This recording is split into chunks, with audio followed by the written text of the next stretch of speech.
nakakatakot yung nakita mong nagtatrabaho yung isang tao, laban na laban sa buhay, tapos lulukohin lang. 'Di ba?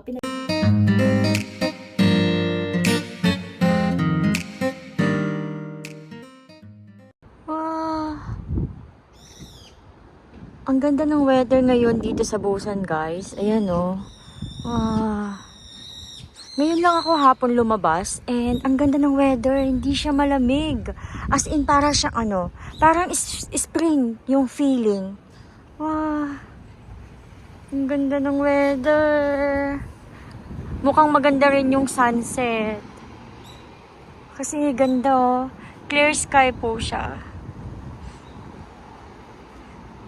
Iniisip kasi ng iba, di ba, kasi sa mga vlog ko, kadalasan walang mga tao daw, wala sila nakikita. Kasi nga, iniiwas ko na hindi isama yung mga tao. Pero, madaming tao dito sa area namin. Tatawid sana ako, pero ayokong tumakbo. Makikipagkwentuhan na lang muna ako sa inyo at aantayin yung next na mag-green yung light. Ang sarap ng hangin, oh. Ganda ng weather. Ayan, oh. Diba? Madaming tao din dito.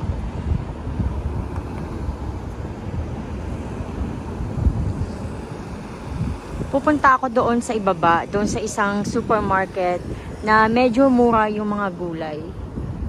Or pwede din pumunta din ako dito sa Home Plus para tumingin ng gatas muna and bread. Bahala na. Tagal ko na din, guys, na hindi nagwa-walking doon sa Maydam. Yung lagi kong pinapasyalan, yung Maydam doon, man-made lang siya. At doon ako nagwa-walking. Ngayon, medyo siguro mga isang taon na din akong hindi nagwa-walking doon. Kasi autumn, hindi din ako nag-walking. Okay. Spring is nag-walking ako doon. So wala pang isang taon. Malapit pa. Malapit pa lang.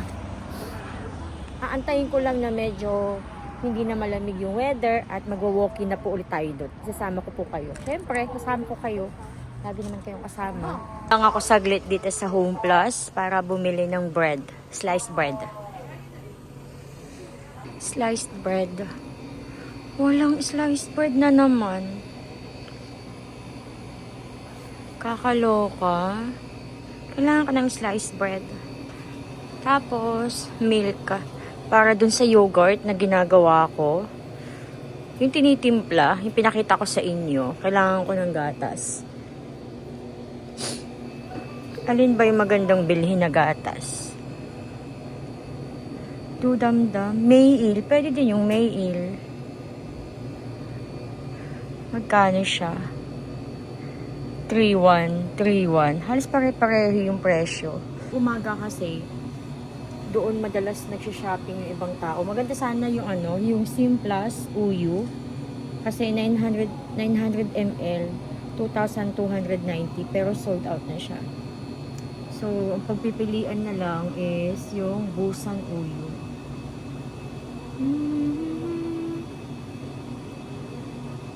Itong Busan Uyu na lang yung bilhin natin. Kasi yung ganito, mayroong may nakasulat na Jojibang. It means low fat.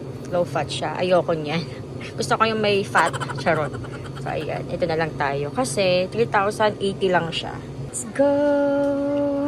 And tingin pa tayo.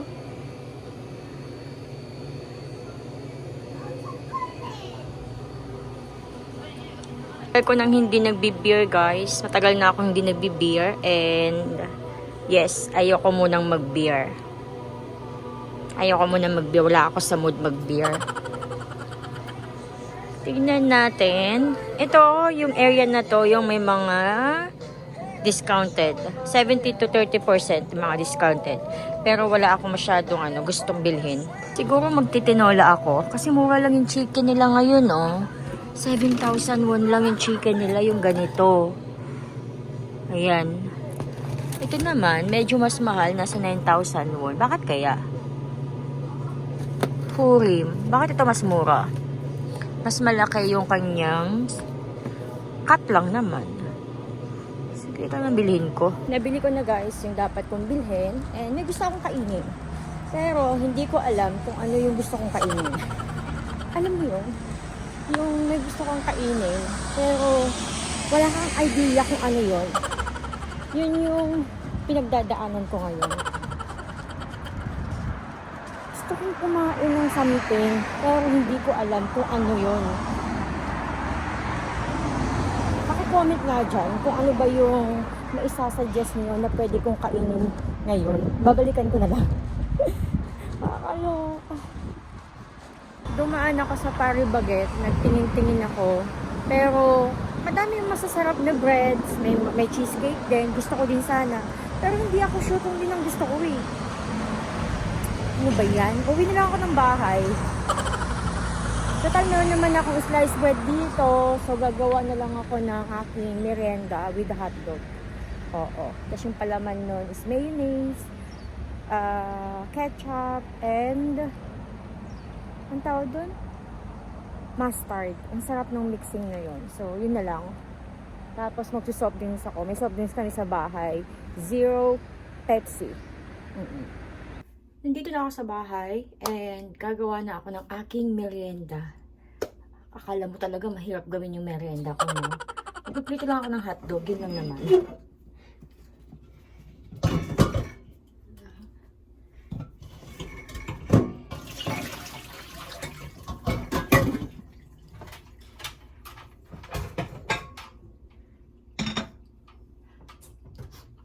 May ikikwento ako sa inyo. Alam nyo ba ngayon lang, actually kahapon siya, kahapon, tapos ngayon is nagtitrending dito sa South Korea, yung isang, hindi ko alam kung isang tao lang to, pero nabasa ko lang din naman na post ng isang malaking seller dito sa South Korea na may isang tao na customer niya, nagbibenta siya ng damit. And yung customer niya na yon is parang naging suki na niya, madalas sa kanya umu-order. And alam niyo bang ginawa ng tao na to? Ay nag-send sa kanya ng ilang beses na fake receipt. Fake receipt. Hindi lang isang beses, hindi lang dalawang beses, hindi lang tatlong beses, kundi maraming beses. Oo, 'di ba? Panloloko, 'di ba?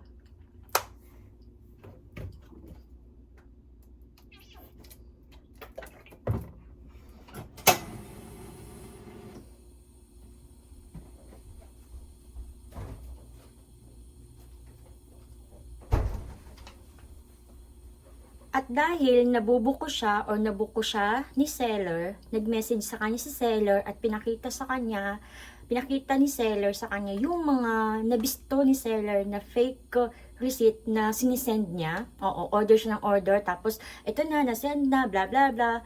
Pinakita ni seller yun doon sa nanloko kay seller, and ayun, ang paliwanag o reason ni customer na manloloko ay puyat daw po siya sa dahil sa trabaho niya, panggabi siya, puyat siya, so magbabayad na lang daw po siya. I-total na ni seller lahat-lahat nung mga amount na nag-send siya ng fake.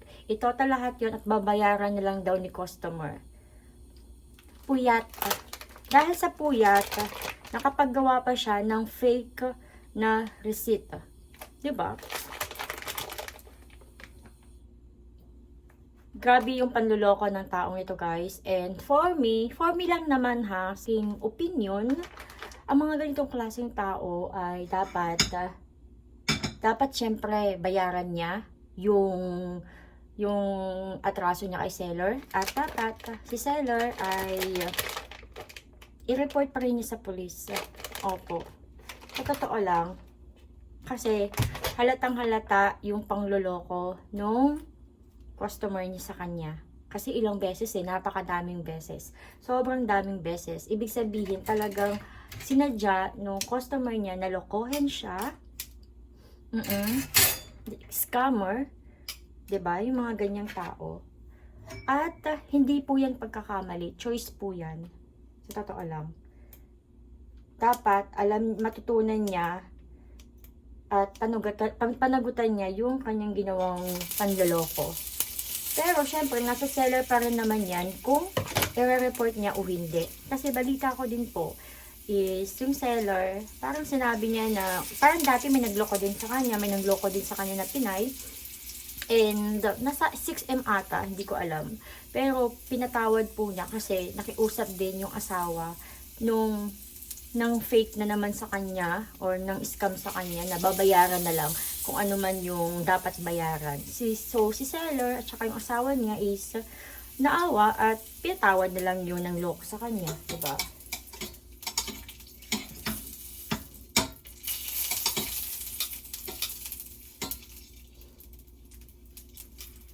Minsan, ang ano kasi dyan kunyari, pag magre-report ka, syempre, kailangan din yan ng effort, pabalik-balik ka sa police, and syempre sa language din. Kaya hindi ko din masisisi yung iba na ayaw nila mag-report.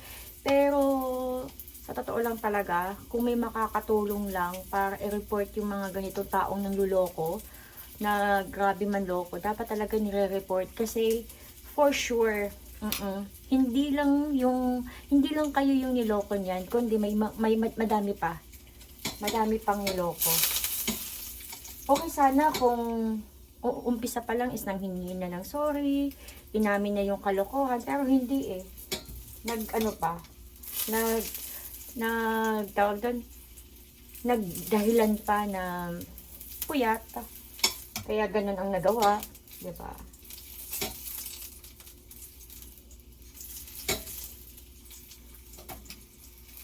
Sa panahon ngayon, napakadaming mga manloloko talaga na ang lalakas ng loob. Bakit? Kasi hindi naman sila napaparusahan. Pag i-post naman sila sa Facebook, pwedeng yung nag-post pa yung makasuhan. 'Di ba? And kadalasan naman kasi sa naloloko, syempre iniisip nila yung effort, yung pagod, and nandun din yung awa. So hindi nila nire-report. Pero sa totoo lang talaga, kailangan nire-report yung mga ganitong bagay.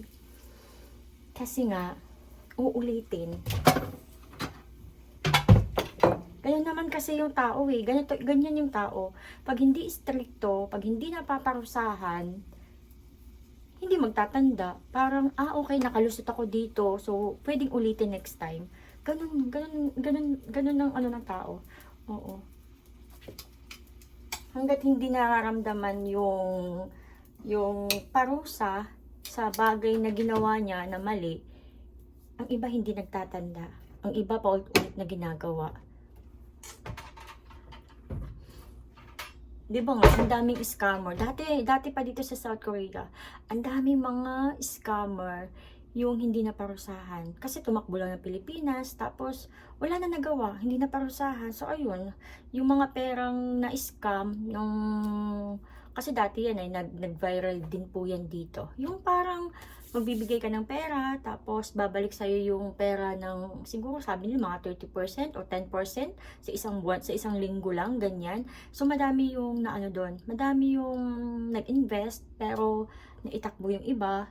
And yung mga nanloko, ayun, umuwi lang ng Pilipinas, and hindi ko alam kung naparusahan, pero karamihan is hindi naparusahan. Diba, ang kakapal ng mukha ng mga yan. Sobrang kapal talaga ng mukha ng mga yan. Hindi sila magtrabaho ng patas. But anyway, ganun naman talaga dito sa mundo. Kanya-kanya lang po tayo ng ingat, at maging mapagmasid, at aralin yung mga bagay-bagay.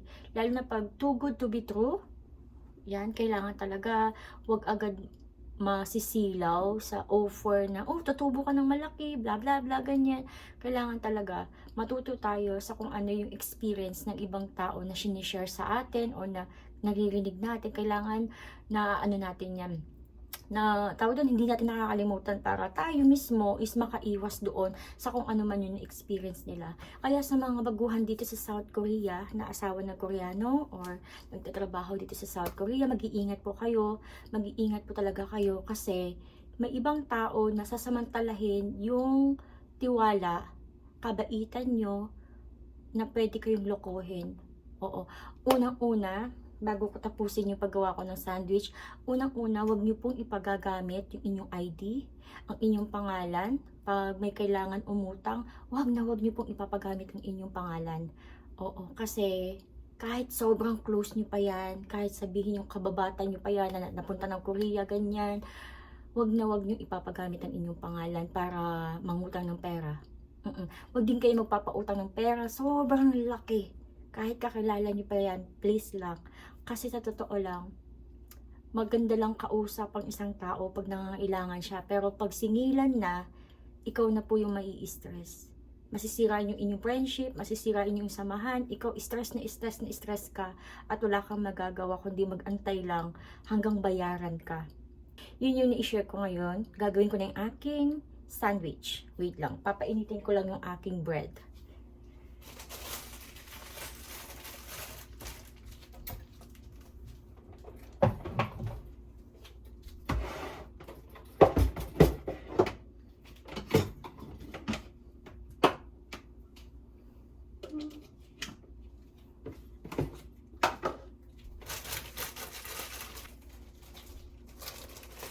Isa lang yung gagamitin ko. Hindi ako nagdadalawa. Isa lang talaga. Ayan. Sabi nga nila, 'di ba? Walang manloloko kung walang magpapaloko. Pero syempre, may mga tao talaga, may mga manloloko talaga. Madaming manloloko yung magagaling magsalita. Yan talaga yung talent nila na ginagamit nila sa kasamaan. Kaya tayo, lalo na pag minamadaling-madali ka na parang kailangan mag-send ka ng pera, bla bla bla, mas lalo kayong huwag magsisend ng pera, and kahit gaano man kayo ka-busy, basta pag may na-receive kayo na pera na nagbayad sa inyo, huwag nyo kakalimutan mag-double check sa account nyo kung pumasok ba yung pera. Kasi nga, may mga fake receipt. Oo. Yung sinasabi kong ito is hindi naman po ako nagmamagaling, hindi ako nagmamagaling na hindi ako maluloko, mga ganyan.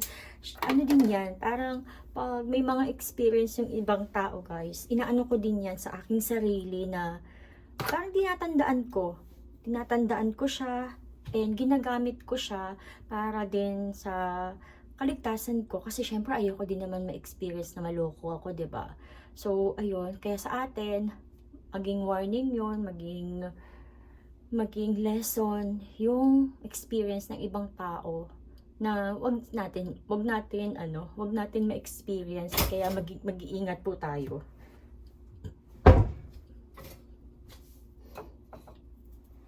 Doon sa mga naloko naman at mga naka-experience ng panloloko, kasamaan ng ibang tao, God bless you. At sana ibalik sa inyo ni Lord kung ano man yung nawala sa inyo, ibalik sa inyo ng doble-doble. Lalo na dun sa mga taong naghahanap buhay ng tama, naghahanap buhay ng tapat, para lang, alam niyo yun, makasurvive sa mundong ito, tapos lulokohin. God bless you, and huwag tayong mag-alala kasi nakikita ng Panginoon yung pagdurusa nyo, yung experience nyo, at siya yung bahalang magpalit nun sa inyo kung ano man yung nawala. At doon sa mga manloloko, si Lord din ang bahala sa mga yan. Pwedeng makalusot sila sa isang taong naloko nila, pero may darating din po yung panahon na makukuha din nila kung anumang itinanim nila, 'di ba? Karma. Ganyan yung karma. Syempre, kung ano yung action natin, gumawa tayo ng masama, malamang may masama ding balik yan sa atin, hindi man ngayon, sa mga susunod, for sure babalik at babalik po yan. Kaya mag-iingat din po kayo sa mga manloloko dyan. Sa mga manloloko dyan, mag-iingat din po kayo. Huwag sana dumating yung time na kayo yung maloko at malaking bagay yung mawala sa inyo, kasi mararamdaman nyo po talaga kung gaano or ano yung feeling ng niloloko. Diba? Pag ganito mga usapin talaga, nagiging seryoso ako, guys, kasi seryoso ako. Oo, kasi nga syempre, diba, nakakalungkot yung nakita mong nagtatrabaho yung isang tao, laban na laban sa buhay, tapos lolokohin lang. 'Di ba? Pinagkatiwalaan yung isang tao tapos lolokohin ka lang. 'Di ba? Nakakainis yung ganun. But anyway, hindi natin hawak talaga yung isip ng mga tao, kaya tayo na lang sa sarili natin yung mag-iingat. Opo, mag-iingat po talaga. Anyway, nasunog yung aking hotdog, kaka-chika ko sa inyo. Kasalanan ko. Hindi ko naman pwedeng isisi sa inyo. Ako yung nagpipilito dito. Diba? Ayan. Tapos pati yung aking ano din, yung bread. Ganyan talaga siya. Wait lang. Kukuha lang tayo ng ating ketchup and mayonnaise and mustard.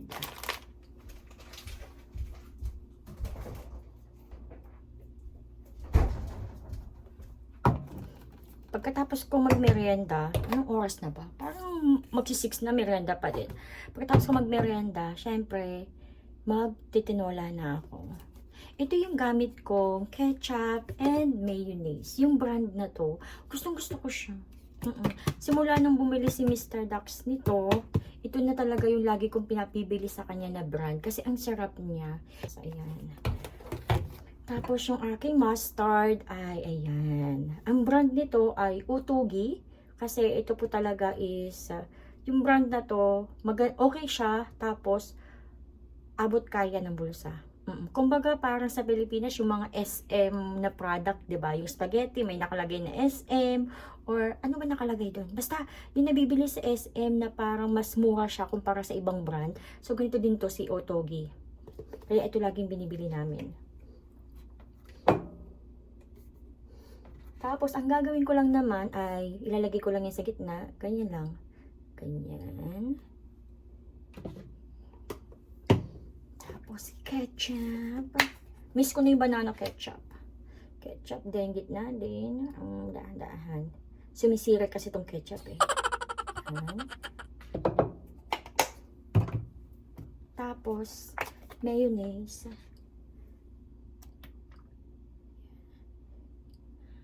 Ayan. Diba? Ganyan lang yan. Nasa center yung mga sauce ha. Tapos, ganito siya guys. Ilalagay ko lang din yan sa center. Ganyan. Tapos, ayan. Saka natin tutupiin.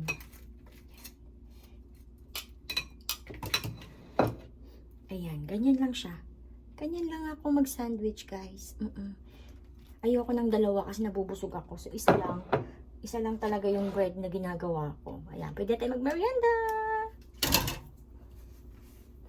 Ibabalik ko lang yung mga sauce sa loob ng ref. Bago tayo pumwestong kumain, di ba?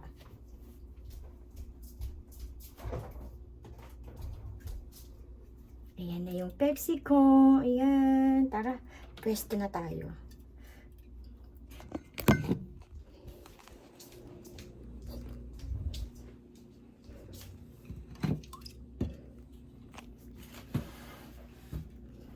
Siyempre, yung pwesto ko is lagi dito sa harap ng computer. Kasi habang kakain ako, manonood ako. Ganun naman talaga. So, anyway guys, kakain na ako. And hindi ko na kayo sasama sa pagkain ko. Ito naman yan, oh, di ba? Pepsi, lime flavor. Tapos yung aking sandwich. Masarap siya. Gustong-gusto ko yung mix ng mustard, mayonnaise, and ketchup. Nasasarapan ako. So anyway guys, maraming salamat sa pagsama sa vlog ko na to. Mag-iingat po kayong lahat. And kung may katanungan po kayo, mag-comment lang po kayo dyan sa aking comment section. At yes, pwede natin gawin ng vlog yan. Diba? Thank you so much guys. Bye-bye!